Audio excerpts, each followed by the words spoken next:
Hi, Jan. So sorry for the delay. I just wanted to make sure that I explained this in detail and kind of give you a heads up.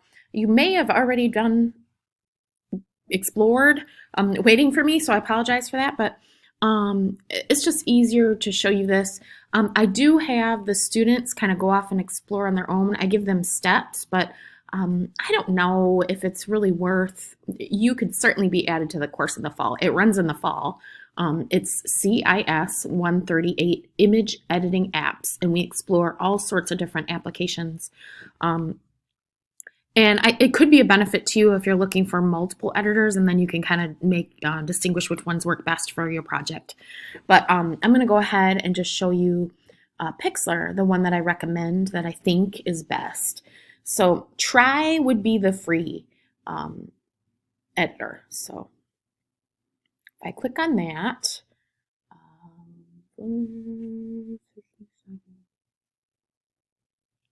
open images, and then I go ahead, and they upgrade this all the time. So I kind of have to feel my way around sometimes. Open a picture of my son, and then you can go ahead, and these are all of the tools. And if you hover over the tools, it kind of shows you the keyboard shortcut.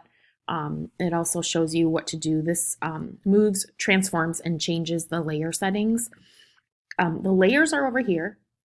Like, for example, if you wanted to place something over, like if I wanted to add something over him, I'll go ahead and add text. Then I can double click in there and start typing to add text. And then, of course, go back to your move tool, which will allow you to move the text. The other thing is if there's something specific you like and you can't do it, I'm more than happy to do it for you in Photoshop. And I could even show you a video of how to do that in Photoshop. The other thing is down in the library on Central Campus in William Atkinson, they actually have Photoshop loaded on all the computers. So that's a little tidbit. You may have already known that. I didn't know. I'm not sure if you did or not. But like, so if I wanted to cut something out, like remove a background, cut out objects or layers, do that. So that clipped that little spot. So I would just do a Command Z or Control Z to undo. This layer is locked, so in order to unlock this layer to make changes, it's automatically making changes for me on this top layer because I added a layer with the text. So that's the text layer, and you can actually go back down to this layer, maneuver about. And then when you want to save, do a save. And then I just save, project 1. And then JPEG. Now the PNG format, that's actually going to give you a cutout background. If you wanted like white around the back and you didn't want to like place an image with white over something, it will actually clip out the object from its background. Like if I wanted my son out of the background and I deleted the background landscape, and I didn't want that white just being a white block. I just wanted him to kind of peek through on whatever I'm going to place him on. Then I would save it as a PNG file. The quality, you really want high resolution if you're going to make any prints, like if you're doing like a scrapbook or something. I thought that's what you said you were doing for your granddaughter. Okay, so that's where I'm at. I can go ahead and download this. You can change websites. Okay, I'll just allow. So then it actually downloads into my downloads folder. Let's see, there it is. And it opens up in your default photo app. So there's no need to download the actual application of Pixlr. Whoops. There is no need to do that at all. You have to make sure I back out of here.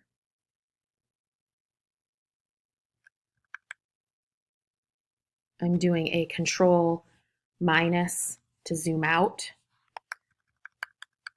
You could probably go up into view as well and go back out that way.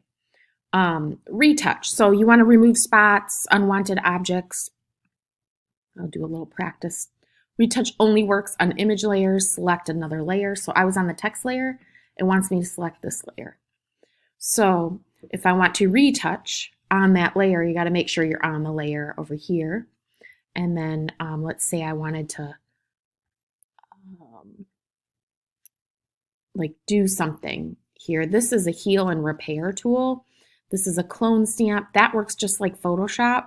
So what ends up happening is you can play around with the size and the softness. For example, if I wanted to remove this cloud, I would then do an Alt click, and then I would click. And it's sampling this black circle, that little target area. It's sampling that and bringing it over here. So I have to keep doing that. Alt click, click and drag. And then you can adjust it. Like I want the size to be bigger. Then you could do like an Alt click, click and drag. Now if you're on a Mac, it's Option click. Alt click, go back over where you want to cover, click and drag. So it keeps picking up these little lines, which is part of my image up here. Alt click, I don't want that. Click and drag, Alt click, click and drag. So you kind of got to like play with it, but that's the clone stamp tool. That's kind of fun to work with. I have plenty of projects on that, both in the image editing as well as my Photoshop class. You may want to, if you really get into this, you may want to actually end up taking my Photoshop class, which is much more in depth with the editing. Okay, what else can I do? So you got your crop, obviously. I'm going to go ahead and crop a little because I had a little bit of black behind that photo. I don't know why. So you crop it and then you can double click it. Usually that does it.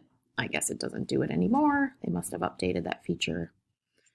Move to a different tool or just apply. There we go. Apply. And then of course save. Save as often as possible. Guess I didn't save it before. Project 1 JPEG. And then I guess it just wants you to download it each and every time you save, which is a little bit weird. Close. All right, so it does download right onto your downloads folder. And then what's nice is you don't have to worry about having to pay for anything. So this is all the free editor. And I think what you're trying to do is basic enough that you really don't have to purchase or download onto your computer. I hesitate having you download something on your computer and then trying to run it that way because it might run differently. And certainly try it if you want to, but I would just use a free editor. This effect, so you can go into the different filters and play around with the different colors that are within that filter. I love this feature because sometimes it gives you, sometimes I don't like things that are super yellow, so I take, or red, and I take away those undertones to make it look maybe like an older photo. And then let's see, drawing. So of course you can draw on here, and I'm gonna go ahead and, it's just like a little signature or something. And you can adjust the size and the softness. Like if you don't have any softness, it's gonna appear a little hard around the edges. And if you have a ton of softness, it's gonna appear very soft around the edges. The size is small there, but let's see, there. And then there's some transparency of 100%. So you can see sort right through the photo. Transparency, if you don't want any transparency, you can see through the drawing anyway. But if you want it to be fully transparent, right now it's 1%. At 50%, you get sort of something that you can somewhat see through and somewhat not. So you can add effects to your liking. If you want to erase what you did, of course, Command Z is always your first thing, or you can erase. Of course, that erases everything.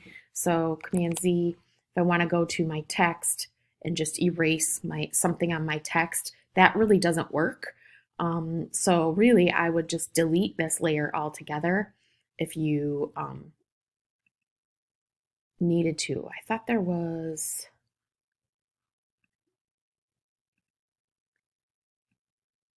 Let's see. minimize. I have to double check because there used to be a way to just trash the layer really quickly.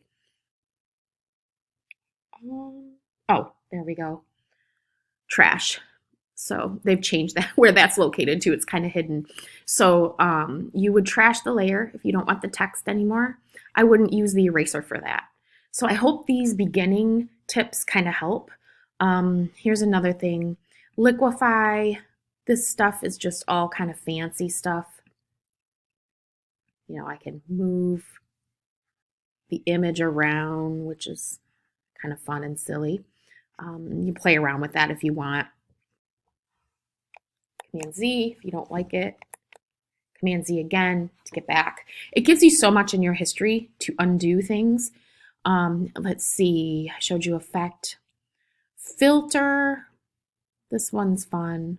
You can do the vignette where the outside, that's good for scrapbook photos, where the outside kind of is like a white. That's always fun. And then pull up on the grain, that shows a little more of that grainy detail. Blur, blurring out the image just a little bit. Clarity, making it sharper so that we see those details a little bit more. Let me see what else. Adjust. That's always good if you have a photo that you've taken that was like a something that's important to you that you've taken that was printed, but you've scanned it and it looks dark. You always want to start, here's what I've been taught, always start with saturation, or I'm sorry, not saturation, brightness. So that would be down here. Brightness, you brighten it up a little, and then you want to do contrast a little bit. So that will always brighten up your photo enough to pull out any kind of like muted midtones that you might not like. And of course, play around with the hue as you'd like. We did that within effects also. Saturation is if maybe that scanner didn't scan it to a point where you're seeing things real clearly, then you might want to add a little saturation. Of course, vibrance always brings everything just a little bit up one notch for that hue. Let me see what else I haven't covered for you. Filter, adjust, cut out, crop, arrange. So of course you can unlock the layer to your liking. Mine's locked. You can unlock it. And that allows you to blend it with additional layers. So if you wanted to bring in some like a texture or something, maybe your granddaughter really likes a feather or something like that. Maybe you add that feather on a new layer by adding the plus sign. And then you can actually use the blend mode to blend them together, which is very fun and interesting. So that's what I have right now. I am more than happy to go help you, well, see you in assessment, I think this Friday, but go ahead and play around with that tool. Of course, don't forget to save often and download so that you have the most recent version. And then I think when you are finished, you can quickly zoom too. They moved the zoom on me. It used to be in the lower corner. But if you have any additional questions, like something you're trying to accomplish, just send me an email and I'll send you a little video. I have no problem with that at all. Just might be a couple days. Okay, take care and I'll see you soon.